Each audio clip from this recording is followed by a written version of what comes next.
Increased patient access to care. Threats of substantial cuts in reimbursement. Government influence on physician technology adoption. How are recent and pending changes in U.S. health policy poised to influence private practice physicians? And what, if anything, can they do about it? Join us to find out. In the Know starts now.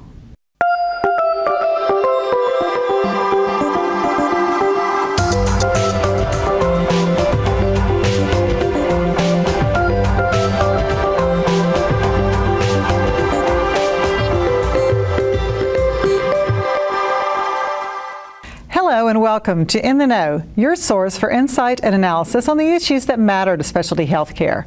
I'm your host, Gina Clark. Today we explore the continually changing world of health policy, legislation, and regulation, this time from the provider's perspective. We'll discuss the immediate and long-term effects of health reform on providers, how comparative effectiveness within private payers might impact prescribing decisions, as well as the progress made toward nationwide adoption of tools like e-prescribing and electronic medical records. With us today is Peyton Howell, President of Consulting Services for AmerisourceBergen and one of the country's foremost experts in public policy and patient access trends. It's always a pleasure having you with us, Peyton. Thank you, Gina.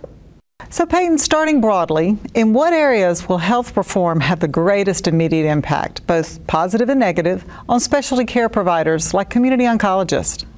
Well, the most immediate impact is actually related to those health insurance market reforms. So interestingly enough, the immediate impact of healthcare reform is much more on that commercial side. So the positive news of that, particularly when we think about specialty providers and oncology and other specialties, are some of the changes that we're seeing in that space in terms of lifetime maximums, elimination of pre-existing conditions, and opportunities to actually expand coverage. Those are all very good news for cancer patients and other patients suffering from chronic diseases, and we're actually beginning to see changes made on the private side and the employer side ahead of the government's timetables. So that's very good news and has an immediate impact. Probably the best example would be the rescissions, which is when an insurance company actually terminates coverage of someone pending a diagnosis.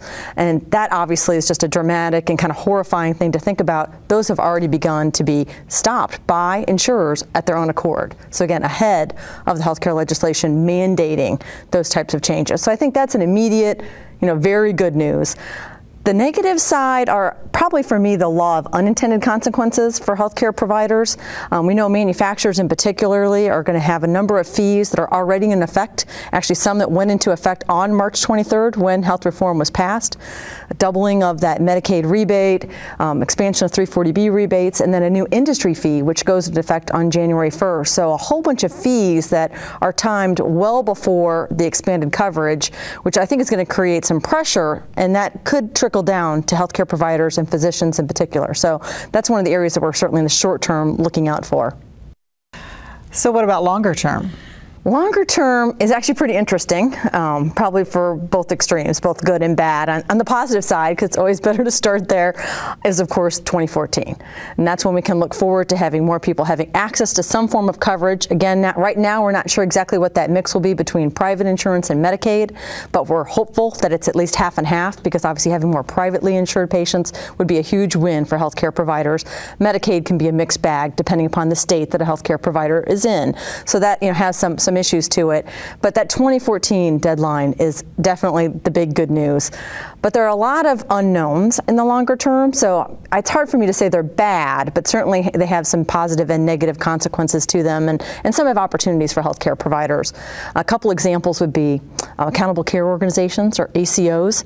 We're just beginning to see the guidelines and information on ACOs come out, but an accountable care organization model begins to put a healthcare provider much more in charge of care, and certainly for people like you and I, it kind of echoes of managed care and some of the things from our past. So the question is, how is that modernized for today's reality of healthcare, and who's in charge? Particularly in chronic disease or cancer care. Hard to imagine a hospital or a primary care physician in charge of those models. Certainly not what patients would want. So that's one that it's important we're involved in, but it's far too early to know if it's kind of good or bad. There's probably a little bit of both, and that would be, I think, a good example. A couple other examples that are longer term that we're looking at are the Independent Payment Advisory Board, or IPAB.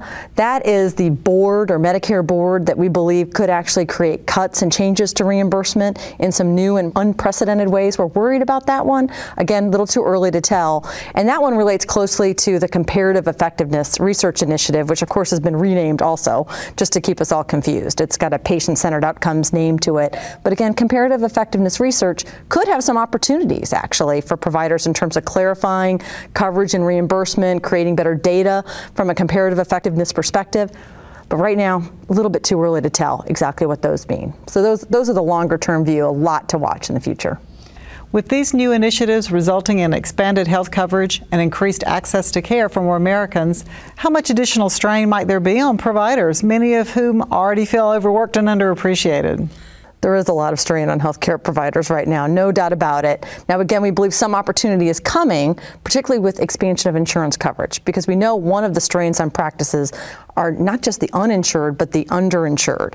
So it's certainly the hope is that we're going to have really a leveling out of copays and coinsurance. And that's one piece of good news that we've seen come out of that private side, that there really are now incentives from the government for private employers to at least hold their benefits steady, because they could be actually penalized if they begin to increase copayments and otherwise decline insurance or decline their share of coverage that they pay from compared to pre-healthcare reform. So that's at least good news, because when we talk to providers today, they're actually very worried about what they've seen in terms of that growing out-of-pocket issue, which creates a collections issue for them on the back end. So there is some hope there, but we definitely need some of these fundamental issues from a Medicare perspective to be addressed, and that's the issue we haven't fixed. You know, we promised physicians we were going to pay them for their time, and there's been no change in terms of care management, actually paying offices for those services, and right now physicians are still incentive on a volume basis versus having any kind of incentive related to longer-term outcomes or quality. And so there's a lot of work to do here that I think is going to take more of a 5 or 10-year horizon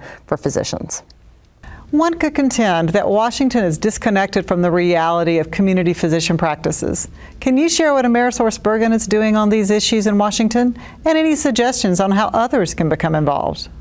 I'm really proud of the work that AmerisourceBergen is doing in Washington, D.C., and I think for us as a large pharmaceutical distributor and service organization, we get to have a unique view on all of our customers, all types of physicians, all types of specialties, as well as health systems and other providers. And so we can be a voice for physicians in particular. I think of the reality of that strain. I think it's very hard for folks in Washington to get a handle on the reality of all of these different reimbursement issues are, particularly when you think about independent practices out in the not only rural communities, but even in suburban communities where they don't have some of those large academic medical center type resources at hand. And so we have been a strong voice in supporting that and really just sharing the facts of what we're able to observe from our customers' perspective. We actually have a Washington, D.C. office. We're the only distributor that actually has a Washington, D.C. office. It's led by Rita Norton, so 30 plus years of experience in D.C. And all of our associates are actually now very active as well in terms of engaging on these issues and sharing the issues that we see firsthand that impact patients' lives. But there's a lot that everyone can do. It's very important that practices do reach out to their individual centers and congressmen. I have seen firsthand the impact that can make. We can go in with a broad message, but when it's followed up, whether it's a quick phone call or a note or an email into your local constituent base, that makes a big difference to the members of Congress. They listen when they really do hear from you, and of course practices are so busy. To add on one more thing is very, very difficult, but the 5 minutes that it takes just to even send an email and to really talk about some of those specific reimbursement issues and that there really is an issue, I think is very important, particularly right now while we work to have some of these issues fixed, not just SGR, but some of the more fundamental issues associated with ASP reimbursement and physician care management reimbursement.